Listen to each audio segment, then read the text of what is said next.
was just grading student work and decided to turn the camera on and talk about what's being submitted. Students are submitting a period as an assignment. Or the student who I just looked at his work, opened up his assignment, he submitted hi, H-I, and click submit. Now you've got to understand, right now I'm teaching all AP computer science classes, and all their assignments are submitted online. And they're submitting garbage in many cases. And I asked them a couple weeks ago, why are you doing this? I asked every class, and they admitted that we just submit something, and most teachers just give us credit for it and don't even look. You see, when the student submits something, the icon changes in the gradebook. And apparently, teachers are just going in there and giving them credit for it, putting in a score without even opening and grading the assignment. It's ridiculous. When I started teaching, the students need to get between a 94% and 100% for an A. 84% and greater was a B, and so on. And then it happened. They changed the grading scale. Now, instead of a 94%, all you needed was a 90% in order to get an A. And as the years passed, it got even worse.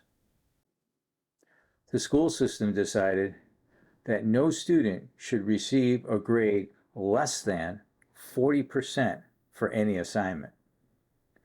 That meant that if the student didn't even do the assignment, the lowest grade you could provide them with would be a 40%. I had parent conferences where the parents told me, if he doesn't do the work, give him a 0. I can't. The computer system won't allow me to do that. I have to give him a 40.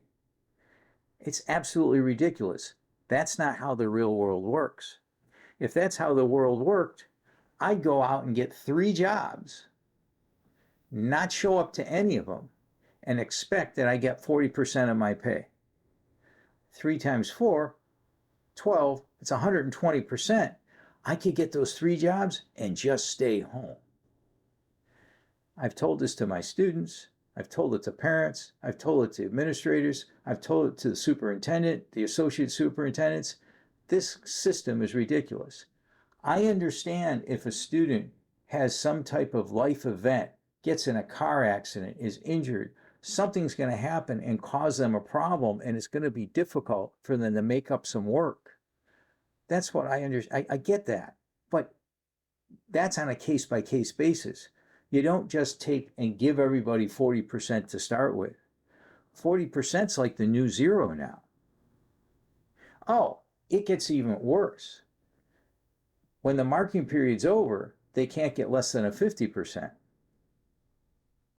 Now the school, for the past probably 10 or 15 years, has said, if you're going to give the student a D or an F, you need to contact the parents. You need to contact the parents and get some kind of response from the parents. So don't just leave a message. You have to actually communicate with the parents. I can tell you, in all the years I've been at the school, I have never called a parent. Yeah, that's going to shock some people. And it shocks some teachers, I've told. I'm not calling the parent. It's too dangerous. At my school, we have quite an international community.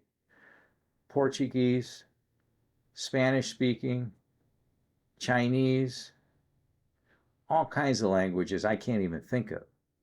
If I make that phone call, they may not understand me. Even if they're English speaking, whatever I say, they could say anything they want. They could say I said something that I didn't say. They might take what I say in the wrong manner.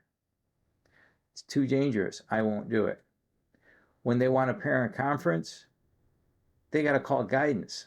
I won't have a conference or speak with them unless there's somebody else present, another administrator or the guidance counselor, because I need somebody else to be there so they don't say that I said. And I've been that way since day one of teaching.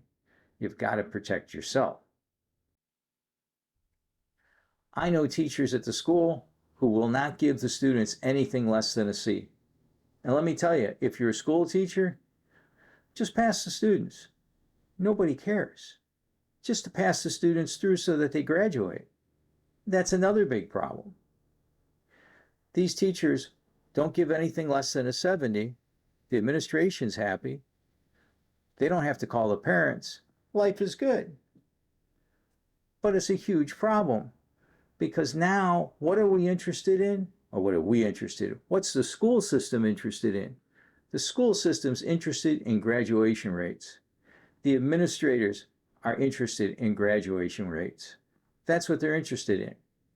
We've taken away our focus from learning and gaining knowledge and skills to what's the graduation rate? We got to get these kids passed through.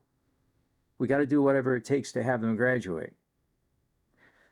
They will test the kids over and over and over again. The state of Florida requires specific scores on standardized tests. They've got to do what's called the FSA, used to be called the FCAT. Well, if the student at the senior level doesn't have a score, like a math score, to be able to graduate, they will test them and test them and test them and give them as many chances as they can, which is great, to the point where we have the ACT NCR. What is that? It's the ACT exam, but the NCR is non-college reporting. The only reason the students are taking the test is to see if they get a score high enough to be able to graduate. It's called a concordance score. So they didn't get a good score on the FSA. These are the other tests we can use instead of the state test so that we can get those kids graduated.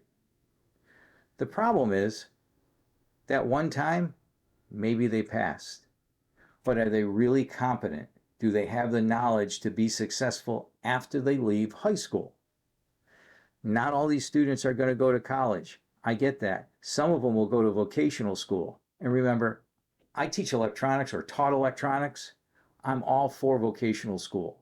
It's great, but they still need math schools and vocational school. They still need to be competent. And we're graduating people who just don't meet the old competency standards. And just-in-time learning isn't always going to be able to do it. Some of these students can't even get into a Google search what they need in order to search and find the answers they want. Some of them will have a difficulty reading the response from Google. So it's just not a local problem. I truly think it's a national problem. I don't have any problems communicating with parents. I actually enjoy going to the parent conferences when they have them because I get to understand the student and the parents better and have a better understanding of what their life is like and how I can best help them. The problem is most parents are not doing their jobs. And what do I mean by that? They need to be parents, not friends of the kids. They need to log in once a week and just check on their students' work. They can log in and see the grades anytime they want. I bet every school system in the country is using some type of gradebook program that the parents can log into. And if they have any questions or wonder what an assignment is, they can click a few buttons and send us an email. The parents aren't doing that. Then the administration, in the last week of the marking period, is like, oh, you can't give them a D or an F unless you've communicated with the parents. Okay, so I call the parents, let them know your son's getting a D or F. Well, can he make up the work? Let's say the student does. You mean you want me to correct all that work, 8 weeks of work, because your son was too lazy to do it? No, I'm not doing that. It's not going to happen. He didn't do the work or he did a poor job at it. He had all that time to get the knowledge, make up the work, or do whatever was necessary to pass. And he didn't do it. That's too bad. If he had a real job and he was 8 weeks behind in the work the boss wanted him to do, he would get an F too. But in this case, the F stands for you're fired. That's the way the world works. That's what we need to do in the schools so that the students will realize they're being held accountable. Too often, these students have this entitlement attitude where they think, oh, I'm in your class. They go through the motions in the class and they think, well, you got to give me a good grade. No, I don't. You need to have the knowledge. If you acquire the knowledge and you prove to me that you, not Google, not your friend, actually has absorbed and can give me back the knowledge and show me that you have the skills, that's when you get the good grade. Not just because you were here, not just because you enrolled in the class, not just because you're breathing the air in my classroom. That doesn't get you a passing grade. Think about it. The next time you go to the dentist, the next time you see your doctor, are you thinking to yourself, hey, I wonder, did he just get passed through? Did he just get a 70 because they didn't want to call and talk to the parents? What if the surgeon who's operating on you or one of your loved ones got passed through for sutures or stitches? What about that? I know that's an exaggeration, but as time goes on, that's where it's going to get to. Remember, you know the guy who graduated with the lowest score in medical school? Do you know what they call him? With the lowest passing grade? They call him doctor.